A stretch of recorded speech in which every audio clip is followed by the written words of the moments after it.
Hi, everyone. I'm Allie, and this is Tanya. Hi. I have been working with Life Decisions now since the beginning, and I'm excited to be here with you guys today. You should see on your screen, it should say share a story in the chat box if you can. The name of someone who has been a mentor to you in your world, if you can think of anyone. And we love if you want to pop off of mute real quick and share a brief story, you're welcome to do that too, if there's someone who's had a significant impact in your life.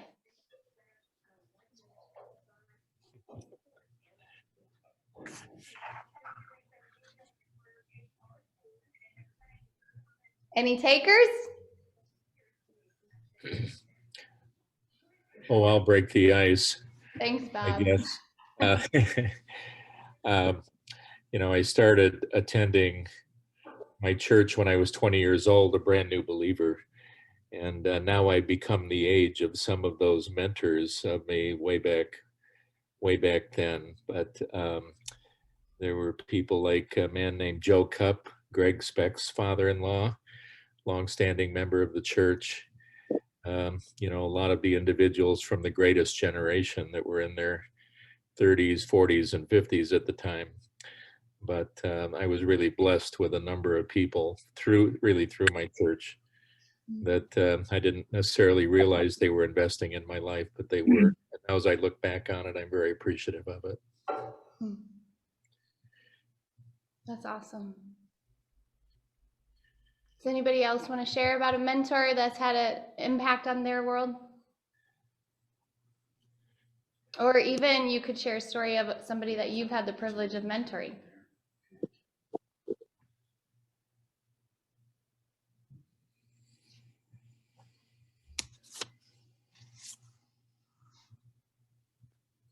I'm waiting for Beth because I know she's going to share with us.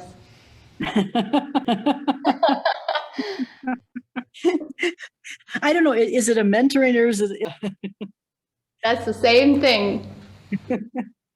No, I've been mentoring a young man named Tyron. Let's see, for about 6 years now. I'm mentoring him long distance because I moved out to Rapid City from Rockford here a couple of years ago, but I'm still in contact with him on a pretty regular basis and trying to keep him aligned pretty much. So, but my mentor, I put in the chat box, Allie is my mentor of teaching me how to love children. Oh, Beth, that's funny because I was going to say, you're one of the reasons we're blaming Cameron for that technical difficulty, sorry. You're one of the reasons why I just believe in the mission of mentoring. I have watched Beth love on Tyron for the last several years and just seen the change in his world. And I really love what we're doing with Life Decisions and excited for each of you. Thank you for taking time out of your evening to join us and to hear a little bit more. Before we start, I'm going to ask Tanya if she would pray for us. Okay, I'm going to pray. Dear Heavenly Father, I come to you to pray to say thank you for this day that we have received, Lord.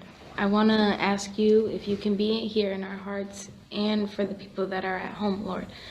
I ask you to work in all of us, that we are encouraged, that we are safe, that we are loved, that we know that we are loved and that we are encouraged and that you believe in us no matter what. And I just ask you to just guide us through this meeting and that everything that we hope that comes out of it comes out of it. Mm-hmm. And I give this all to you in Jesus' name I pray.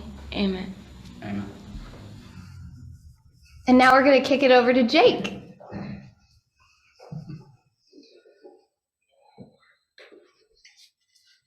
Hey everyone, thanks so much for joining us tonight. If you're on this call, it means in some way you've already been connected with our tribe, and we're grateful for your interest in Life Decisions. I'll start with a little bit about my story and how the birth of Life Decisions came about to be. I grew up an only child, feeling alone, unknown, and overlooked at times. I struggled with depression and suicide ideations, By high school, I thought I had found the solution in alcohol and drugs. It was around that time that a family welcomed me in as one of their own. Seeing the way that they treated and talked about those who were not Christians challenged my view of God and challenged my perception of Christians in general. My relationship with them has influenced me in countless ways and forever changed my life. I never felt pressured to believe something I didn't. I don't recall anyone leading me or telling me that I had to say the sinner's prayer. Instead, they introduced me to Jesus, and they were patient enough to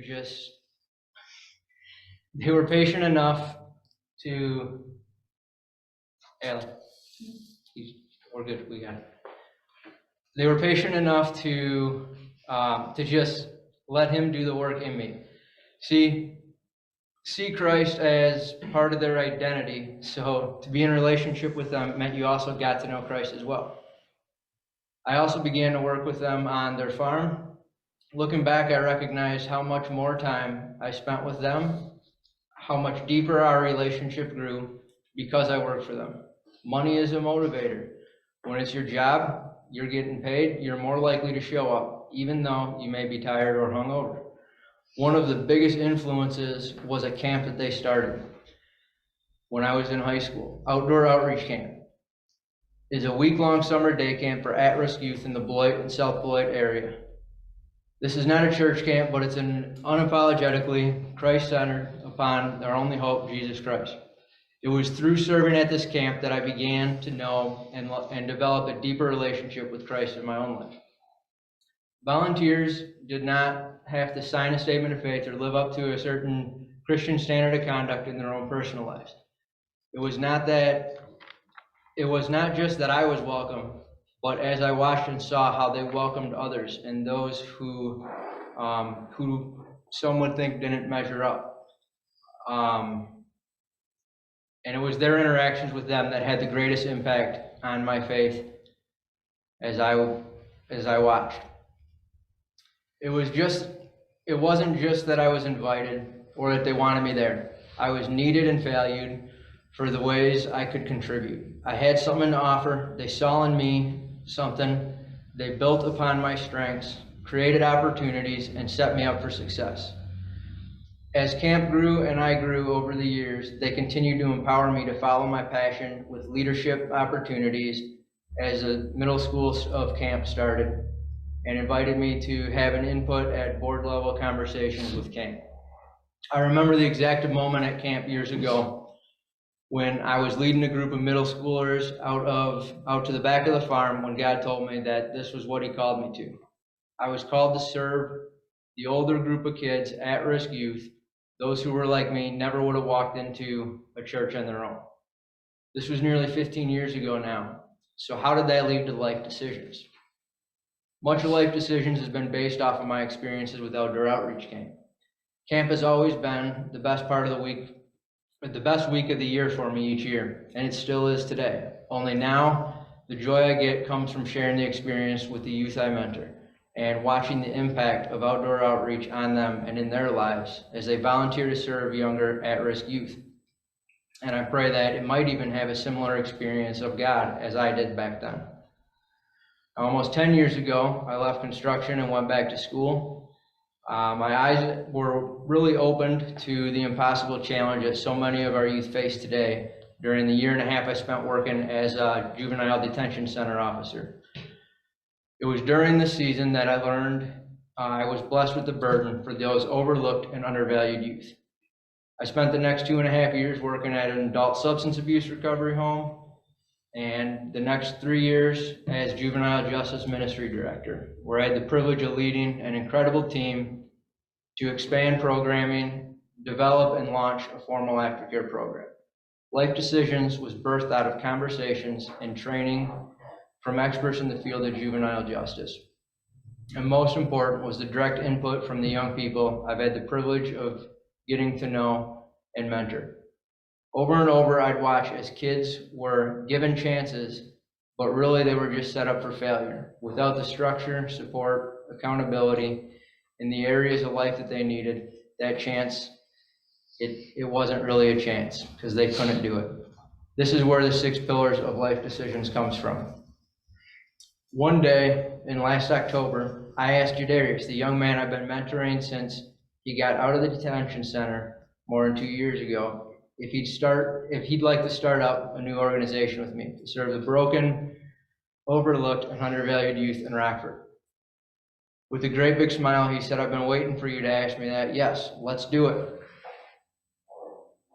In 2020, there were 688 juvenile arrests in Winnebago County. 401 youth were involved with juvenile probation. These kids were created for so much more. Without positive mentors to help them channel their gifts in new, healthy directions, their gifts come out in destructive ways. Really, we're missing out on what they have to offer us. Nothing is more thrilling than to watch as young lives are being transformed and being transformed yourself through relational mentoring. It's my desire and calling to help create opportunities that will connect and equip a local church and the community to invest in and be invested in by these young people.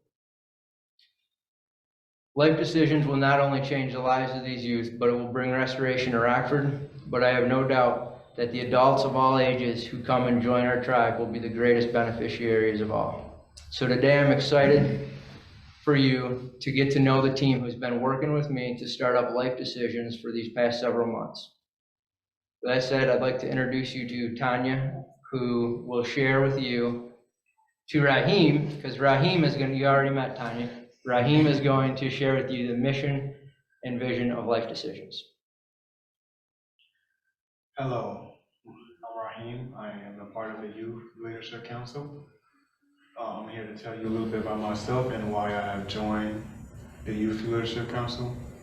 Prior to the Youth Leadership Council, me joining, I've had a lot of family problems, so I had to move.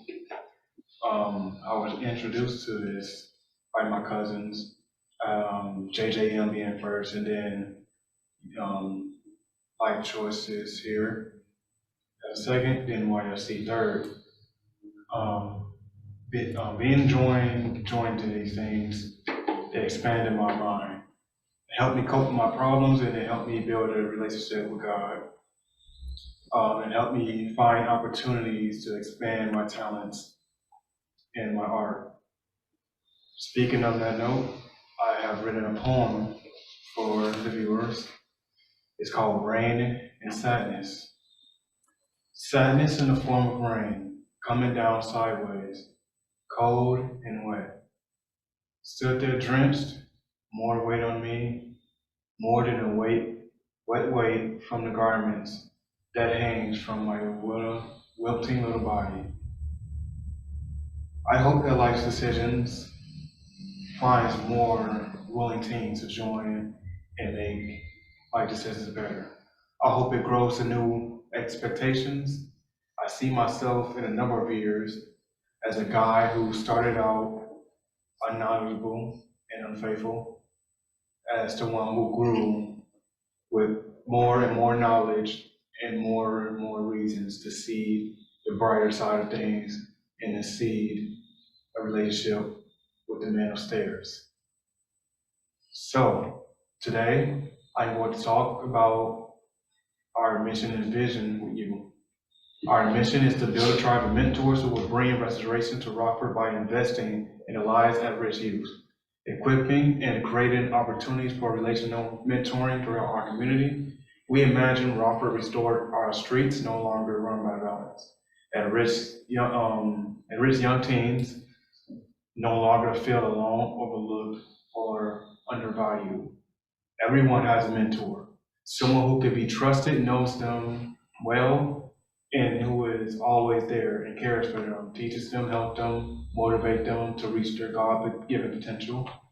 They are inspired to become mentors to a tribe of mentors who grow into a community filled with lifelong life relationships that bring restoration to Rockford. Our focus is the at-risk, justice-involved youth that are 15 to 23. And now I'm going to present you Cameron. What's up, guys? How's it going? My name is Pastor Cameron, and I've joined this board as the secretary. And as you can see, there's a lot of brilliant people on the team. It's a really awesome team, actually, including Jeff, who serves on the board also as our treasurer. It's been a really cool privilege and opportunity to be here and to be a part of the launch of this all. And I just want to take the next few minutes to talk to you guys about our relational ministry model. We believe that transformation occurs through relationships. So we're building a tribe of mentors, and I'm sure you've heard tribe a lot because it's like one of our key words, but building a tribe of mentors, leading and serving one another in relationships. Now, if we think about some of the most memorable cultures and empires throughout history, there's one thing that we found that's in common with all those things. And most empires and even cultures that have survived the longest have this one thing in common. And it's weird, but it's trading. Civilizations that can create trading routes or come together as markets and stuff like that, they seem to last longer than surrounding empires and cultures. And the reason why is because when relationships are two-way streets, where that means that one person is giving and another person is giving, it makes the relationship last longer. And we've taken that entire idea and put it into our relationship ministry model. This is a opportunity for us as mentors to also learn and to give and into the students and the people's lives who are journeying alongside of us. When we take this, it's not unlike that of a friendship. Both show up to give and both people show up to learn, creating a healthy way of life where life and leadership skills are demonstrated and connected to our community. We are in relationship with each other every week, and at the heart of our relationships, we have some core values that we are seeking to live by. Now, this is not necessarily like a program to serve where like youth are in need. It's not like that, but they serve us too. That means that everyone on this team, everyone a part of this entire operation is here also to receive. And I know what you're thinking, like we should give out of our hearts and we should be serving. But sometimes the best way to serve is to walk into a room with an open mind, learning from someone who probably doesn't look like us, probably doesn't talk like us, and they're probably not from the same background. And I know personally in my life that there has been the most life change when I've been in students' lives and I've learned from them, learned from the way that they walk, the way that they talk, and it teaches me personally humility. And so this is a really big thing that we believe about relationships. And we think that if we can attack our model this way with this type of relationship, we believe that a lot of growth will happen, not only in our lives, but in the students' lives who are part of this program. That being said, we do have a few strong values that we believe in and that we really want to incorporate this. So I'm going to hand it over to Amaya, and she's going to share those with you. How you doing? My name is Amaya. I'm on the Youth Leadership Council.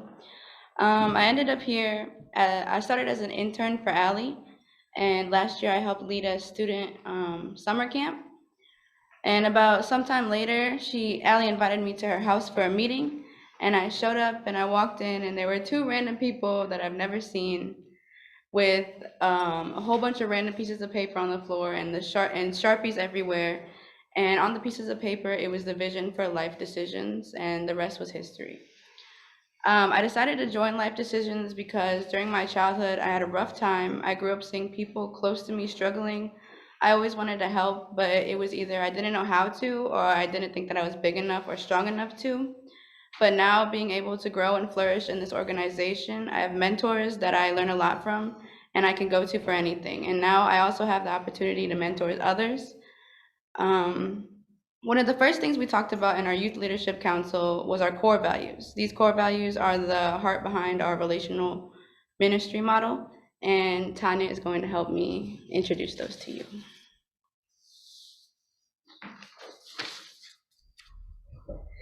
So the first core value is authentic relationships. We see past the marks we were to make a real connection with each other. The next one is community and belonging. Recreate an environment where people experience a place to belong and a family where they can always return. The next one is personal growth. We value risk-taking and developing potential in each other that we did not know we possessed. Success as Jesus sees it, just as the kingdom of God is often hard to see, we recognize that the success of our ministry may not always be what we expect. The next one is reconciliation and redemption. We resolve conflict to adjust the past wounds and seek healing and forgiveness, discovering new opportunities in our relationships. Intentional prayer. We understand that God's ways are higher than our ways, and we want to be in regular communication with the Lord and be led by the Holy Spirit. The next one is celebration and adventure. We seek celebration to have fun with one another. My personal favorite of our core values is hard to decide because I feel like all of our values are going to impact in huge ways, but if I had to pick one, it would be personal growth. It's my favorite because I feel in order to help yourself and let others help you, you have to heal what is inside of you first. What is your favorite core value? One of my favorite core values is intentional prayer, because without God, I know that I'm not able to do anything. And if I put him first through prayer and talk to him about what I want and what I'm going to do, I know that he is there every step of the way. So we are going to take a quick minute break. You can go to the bathroom or get a drink. And when you come back, Adam is going to introduce you to one of the randoms that I met at Allie's house that day.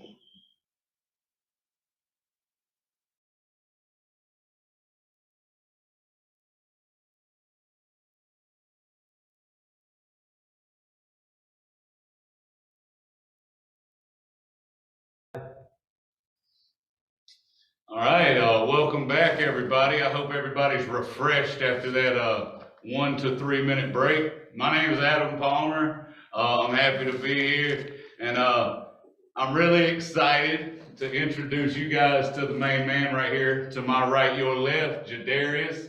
I moved to Rockford about 1.5 years ago. Obviously, I am not from here. I don't know if you picked up on that or not, but when I first met Jadarius when I started working with the juvenile justice ministry, and in the 1.5 years that I've known him, I've seen just such a tremendous growth in him. I've seen his character develop so much. I love his heart. I love to see his passion for other people. For instance, one time we were having a gathering outside, we were eating, and just kind of a random homeless guy wanders up, and he took the leadership, he took the initiative to welcome that guy to our table and to say, hey, check it out, you want to get something to eat? And he served him. It reminded me of Jesus washing his disciples' feet. And not only that, but he had won a gift card that night, and he didn't say anything about it, didn't bring any attention to it, and he probably didn't even want me to see it, but I saw him just slide that gift card to that guy, and it was just such a beautiful thing. I knew from the first moment I saw him, that he had natural leadership potential, and that he was just kind of a born leader, and I love that. And I think that he's a perfect example of what this group is all about, what this program is all about. So leaders mentor each other and mentor the young people, and then those mentees end up becoming mentors. And then you have a generational transformation that takes place. And I think that everybody knows that, if you want real, lasting, genuine change in your community, that's what has to happen. And I just think that it's a beautiful thing, and I'm excited about it. So I want to introduce Jadarius so that he can tell you a little bit more about himself. Take it away. Hi, like Adam said, I am Jadarius. When I met Jake, I found a mentor and a friend. I grew up not having the best of life, not having wealth, and struggled to make money. And not being able to make money led me to ending up in the detention center. A lot of death and bad decisions led me to JDC when I was in my room 23 hours a day for 4 months stressing. When I finally got out, I was able to meet Jake. We didn't hit it off at first, but I called him when I got out. Familiar faces at JJM made me feel loved and kinda comfortable. Fast forward 2 years, me and Jake talking, and he asked me to be a part of this organization. I wanted to do this because of my past experiences. What I've been through, I know there's a lot of people who are going through what I've been through, and I want to give them somebody who understands them. Now Adam and I are going to introduce the 6 pillars of life decisions. Hey Adam, what's your favorite pillar? I think that my favorite pillar, the one that stands out to me, is the safe and stable housing. So it'll be a safe place that provides mission structure and accountability where youth can learn how to live independently and responsibly. I ended up learning all these lessons in basic training, but it's so awesome that you can learn how to be independent, learn how to live a successful life, and to do that, you got to do life with people. And it's so important to have that residential home and that safe space, that oasis where people can come. So the plan would be our first residential house would be for young men ages 18 to 23. And they might be from the Illinois Department of Juvenile Justice or an adult facility. They might be homeless or just simply in a need of learning how to live a healthy and independent life. And so the second home would be for young women, ages 18 to 23, as the program progresses down the line. And then the hope would be to open up an adolescent home for youth, ages 16 to 17 down the line as well, so that they have a safe place to do their homework, to be away from negative influences, to have some accountability and some structure. And I just think that that's really important. Hey, tell me about your favorite pillar. I can do that. All right. Self-care. This will provide opportunities to address mental and physical health through training the body and mind. I think this one is the most important because you need to take care of yourself. You need to learn how to meditate and always need to be level-minded and not overwhelmed. I created this pillar when I saw it was missing. Some of the activities that will fall under the pillar of self-care is physical health and sports groups, meditation and yoga, community and family events, cookouts, and outdoor movie nights. Also, going on field trips to try new things and different activities.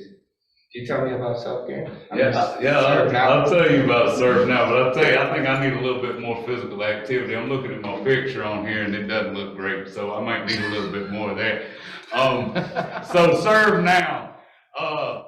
It creates opportunities for youth to give back and invest in the community. I mean, I would imagine that everybody on this Zoom call right now is the type of person that knows the value of serving others. And the thing is with this program, it creates opportunities for youth to give back and invest in the community while building a sense of purpose, value, well-being, teaching skills and responsibility, educational and life skills training.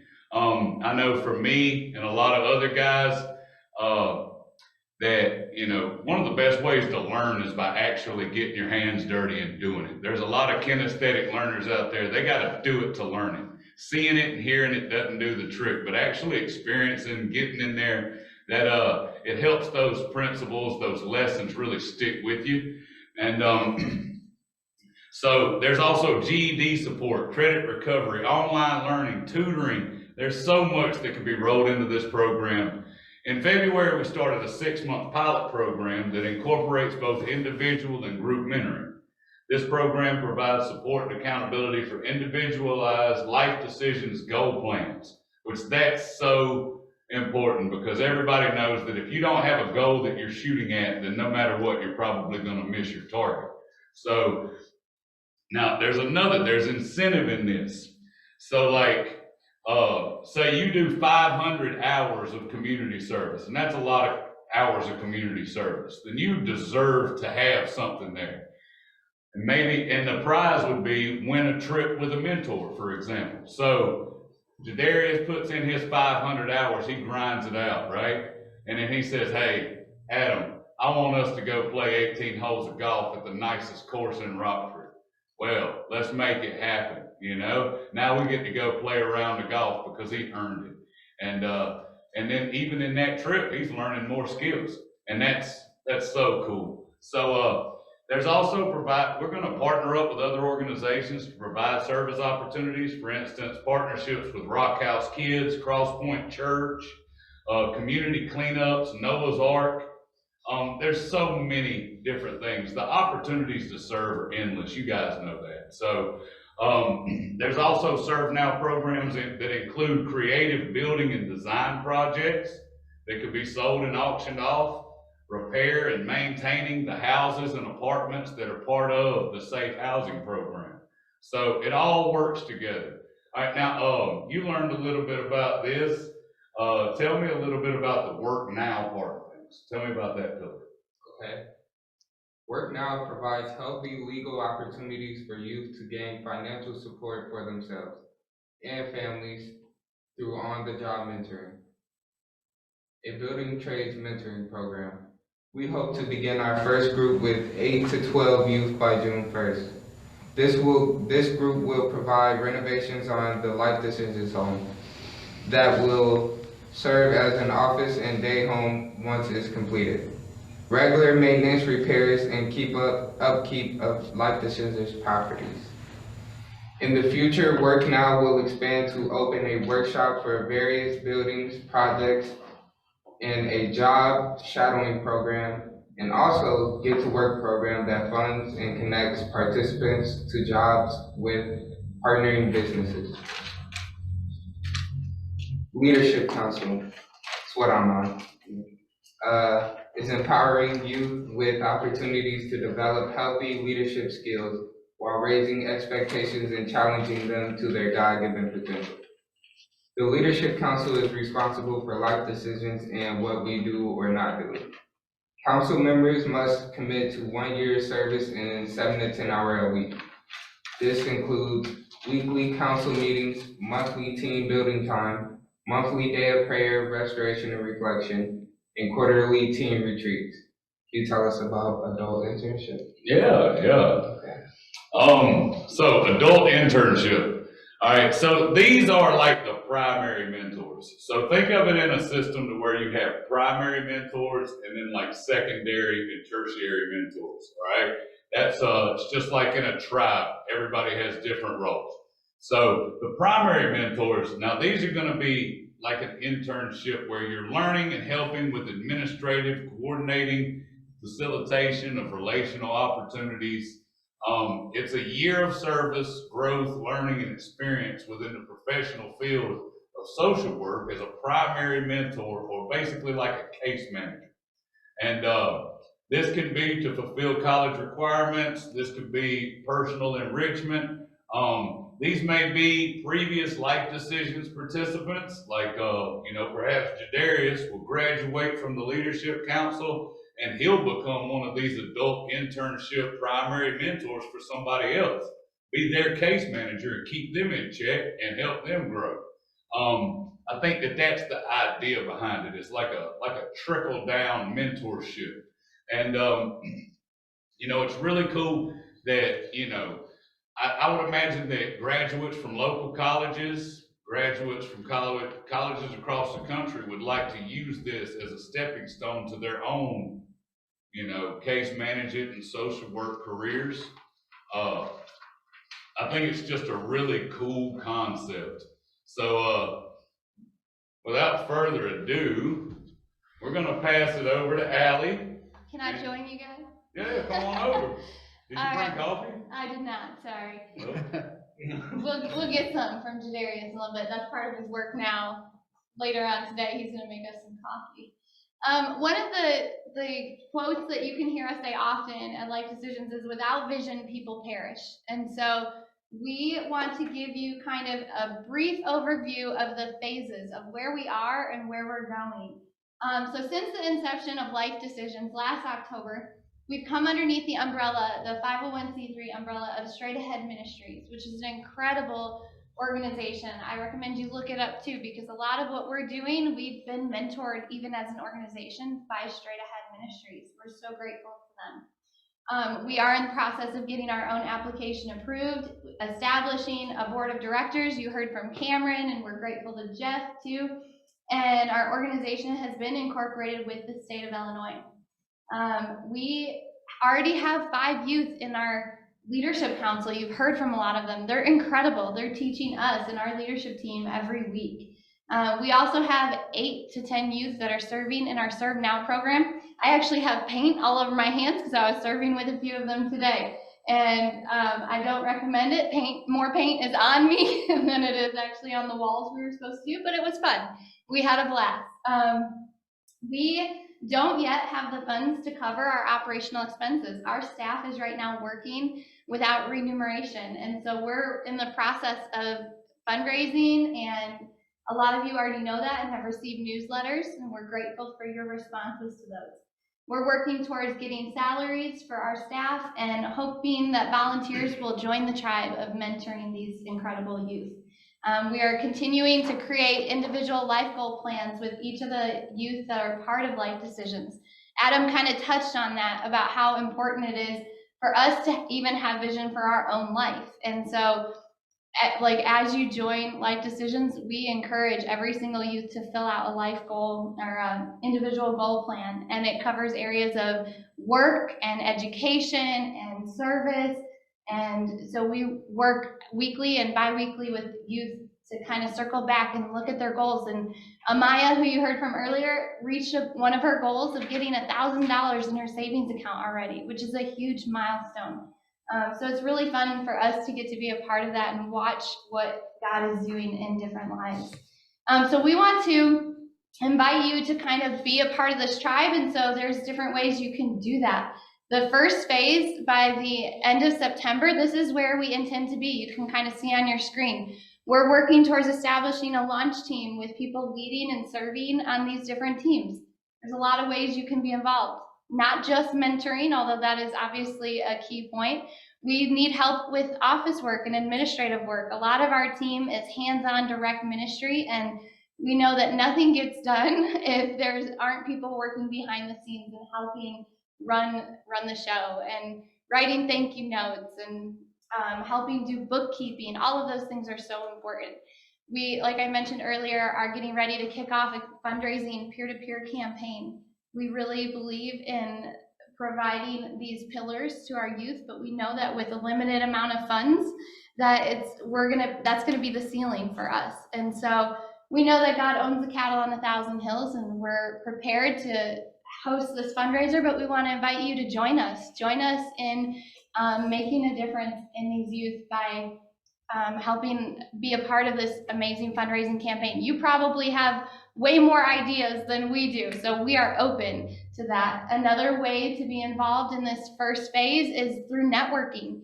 As you've heard about our Serve Now program, we are connecting with like-minded organizations to host community service projects. So we love our partnership with Crosspoint Church and have had opportunities to be able to come and serve with our youth, and it's also introducing our young people to the body of Christ. That's a really critical and key point for this ministry. We want, like Jake mentioned in his story, to be able to just show Jesus with skin on to these kids.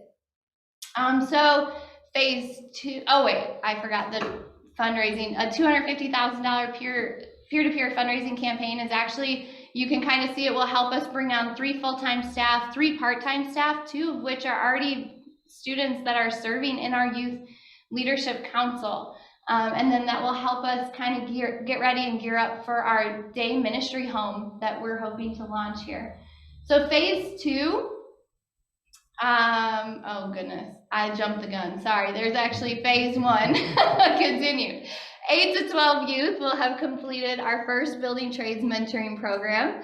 That as we get a day ministry home, this is gonna, whether it's in the next coming weeks or months, this is the goal, this is the vision. Wherever that location will be, we want to put our people to work. We want to be able to teach construction skills and painting, the whole 9 yards. So that will be kind of the start of the Building Trades Mentoring Program. Our Youth Leadership Council will then also host a block party. Our Youth Leadership Council just finished writing a grant to be able to do this. And so it's really exciting for them to learn skills like that. And that will better not only this organization, but them in the future also. Then that will also be a fundraiser for our community, for us to invest back into the community around us. And Serve Now will have 10 youth serving at least 50 hours a week at partnering organizations. That these are just some of the organizations we've already partnered with in the last few months. Kids Around the World, Pregnancy Care Center, Rock House Kids, and Crosspoint Church. So now we can move to phase 2. This is our growth and development phase. And so this will kind of be at the start of our next fiscal year in October. We'll be working towards becoming a service provider to the state so that we can get recommendations as students, as kids are leaving the detention centers for mentoring and residential placement programs. The purchase of a large 2-story home or apartment in need of renovations. That again is the vision of being able to provide safe and stable housing in the future for those young people that don't have that in their world. A building trades mentoring program to provide the first residential home for young men ages 18 to 23. And then we'll begin exploring options to begin a workshop and trade center. This will provide work opportunities. We have a lot of really creative and gifted youth that this will give them an opportunity to put their skills to work.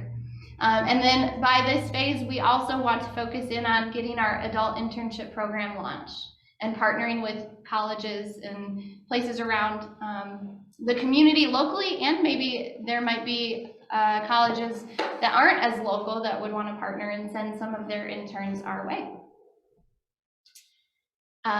Phase 3, this is our sustainability phase. And that is when we would hope to launch a transitional housing for girls.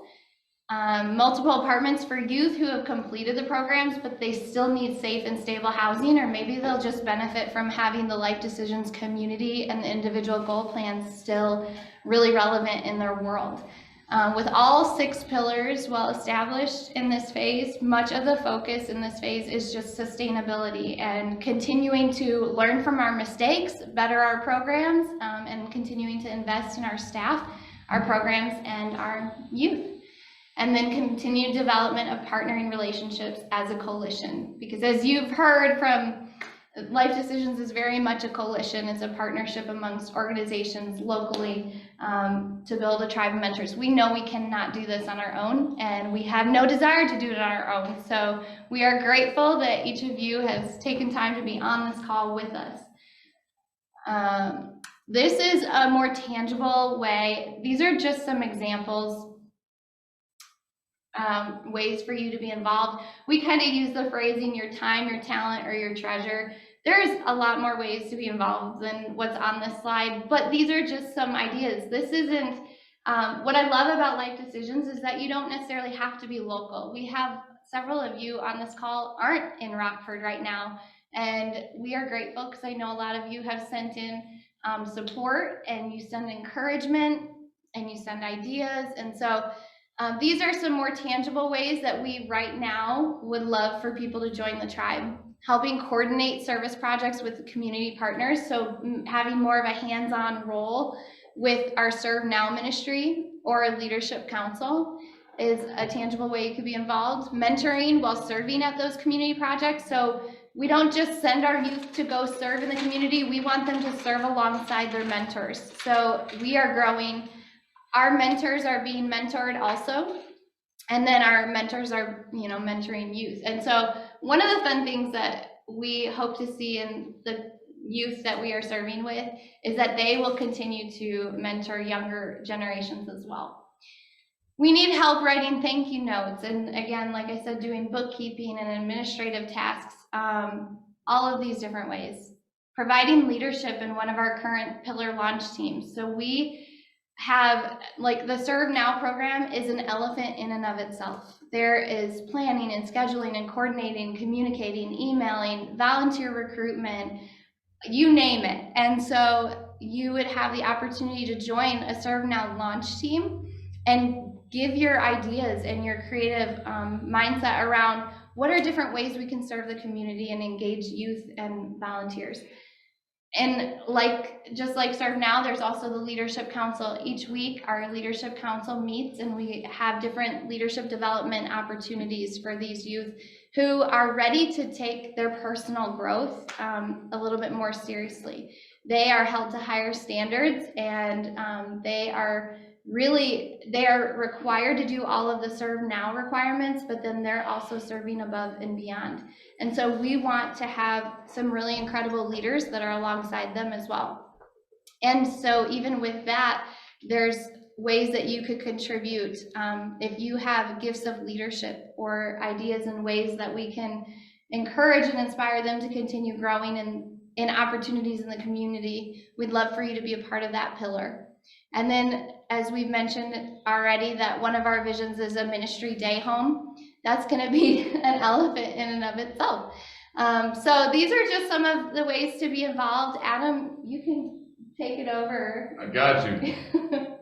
Thank you.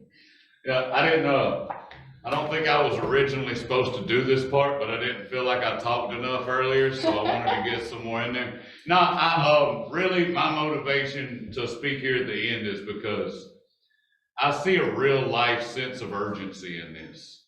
I know that, when I was a 17-year-old kid, I had gotten mixed up with some of the wrong people. I had gotten mixed up into drugs. I had gotten mixed up into partying and things like that. And I can remember thinking, man, I'm never going to be able to get clean. I'm never going to be able to do this. And what it took for me was to go off to Fort Sill, Oklahoma, and be away from everything and be in a completely different environment. And then all of a sudden, wow, apparently I do have the stuff to change. And that was the kickstart that led me into a different type of life.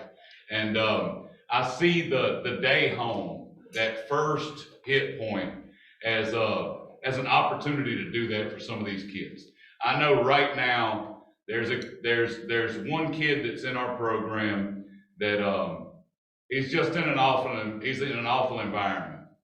And he's trying to do a lot of distance learning, as we know how that is. I mean, when I was just trying to do distance learning and homeschooling with my own kids, I couldn't focus and get my work done. It was just a crazy environment. Now let's imagine loud music. Let's imagine drinking and partying and all of that during the day, right there where they are.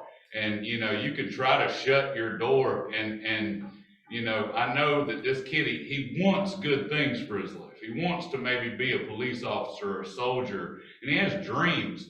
And, but he says, hey, I don't think I have the stuff to quit doing the things that I'm doing, because I live in an environment where these things are always around. And, I think to myself, wow, if that kid had a place where he could go, where he could get online and have somebody like Jake or Allie or Jadarius or, Cameron there to say, hey, I'm here for you. I'll help you. What can I do to help? Do you need a quieter room? Do you want me to tell these people to shut up out here? What do you need so that we can help you concentrate, to be that connection maker? That young person would probably be at a completely different level. But instead, in the environment that he's in, he's failing every single one of his classes. And, who knows if he'll be eligible to play sports, even though he's obviously athletically gifted. How many times can you fail grades and still be able to graduate?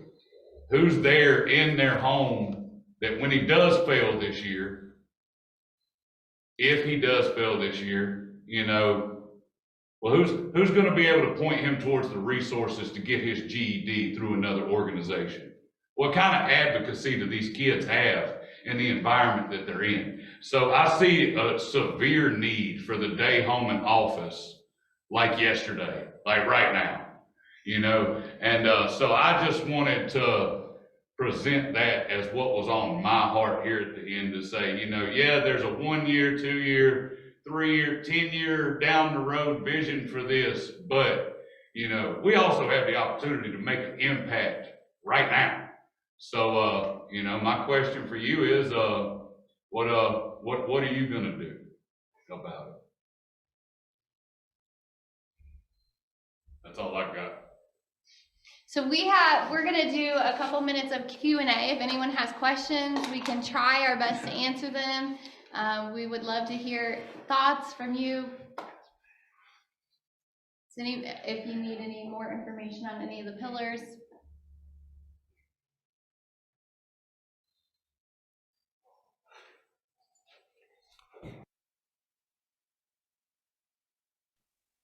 I might have missed this at the beginning, but do y'all have a board?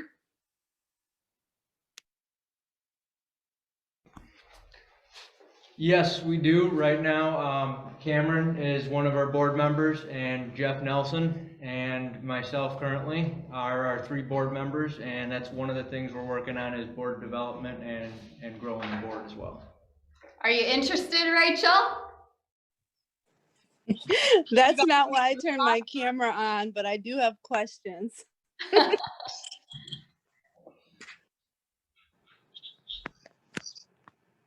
Go for it. We'd love to hear your question. Yeah, so first of all, I just want to, congratulate everyone that presented, but specifically the youth that presented tonight. I just want to, applaud you for what you all are doing. You did a great job tonight, and it sounds like you're doing a great job with the organization on the whole. So I just wanted to start with that.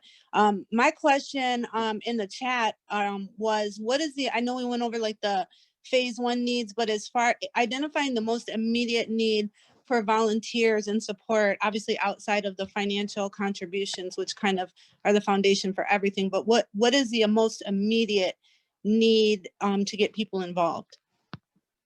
Yeah, that's a great question. Right now, the biggest needs, really it's everything. The hope in this launch team is to those that are going to take kind of a lead position in leading other volunteers. So we need, as far, administratively, when it comes to HR and policies and getting those into place, and donor engagement, fundraising, as well as leading service teams, as far as, like Allie mentioned, some of the different places that where we can be having volunteering, and community service mentoring group, which right now, just because of it's limited to just a few of us. I shouldn't say not, only a few of them actually do have their individualized goal plans, which is an important piece in that merging of the clinical side with the relational aspects, because we don't have enough people yet. So we need people that can both be mentors, that can lead a team of mentors, training. I mean, it's really anything and everything based on, what areas are people strongest in and interested in. Yeah, to add to that, I think taking people's call-ins and linking them to some of the gaps that we're seeing, we can't really take action on any of the main things until we have the right people in the right seats. So if there's a specific calling that anyone on this call feels like they would love to contribute to that, we would be super open to fill in that gap. Once we have the right people who are called, who are talented, who have the experience, we feel like a lot of those gaps will kind of fill themselves naturally. So we're just waiting on building like the perfect team. Is there a way, because I know you mentioned, and I don't know if it was for the youth leadership, but I know the overarching like 1-year commitment for things, but is there a way that you could send something out with like either a minimum or just a summary of like the weekly or hourly commitment for some of these roles, like what that would look like?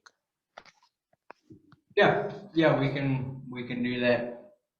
Okay, thank you. Yeah.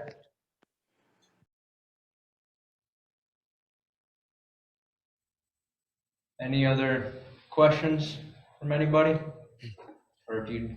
I don't necessarily have a question, but I I might just offer input for the whole group here.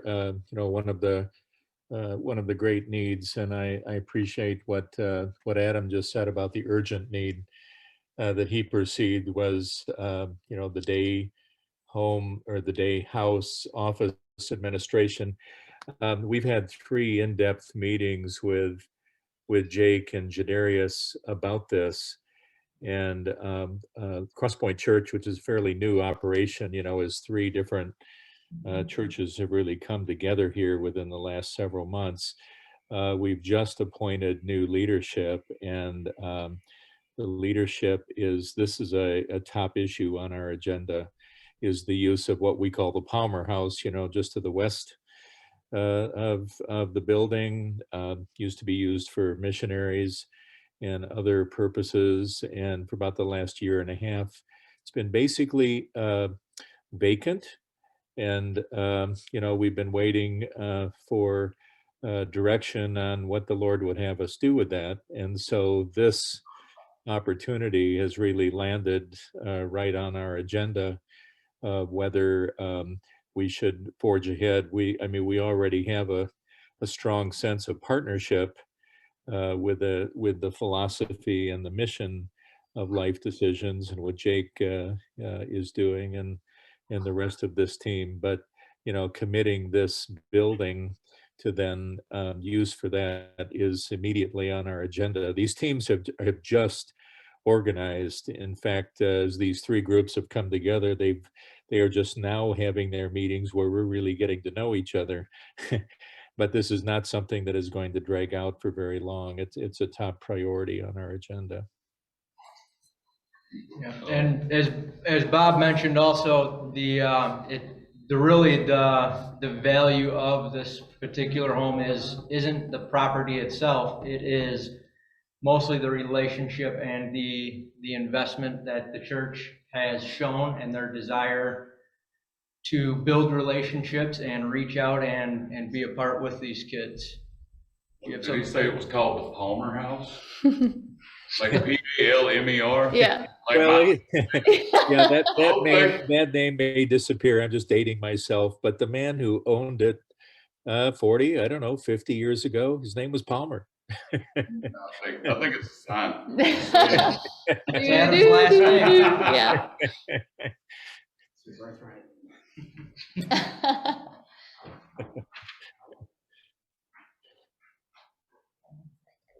All right, well, if there's not any other questions, I just want to thank you all for coming out and for hearing from us. We will be in touch. We will email out some information as well as far as some of the different ways to get involved, and we will continue to be in touch and hope to hear from you again. Yeah. Thank you all for having us.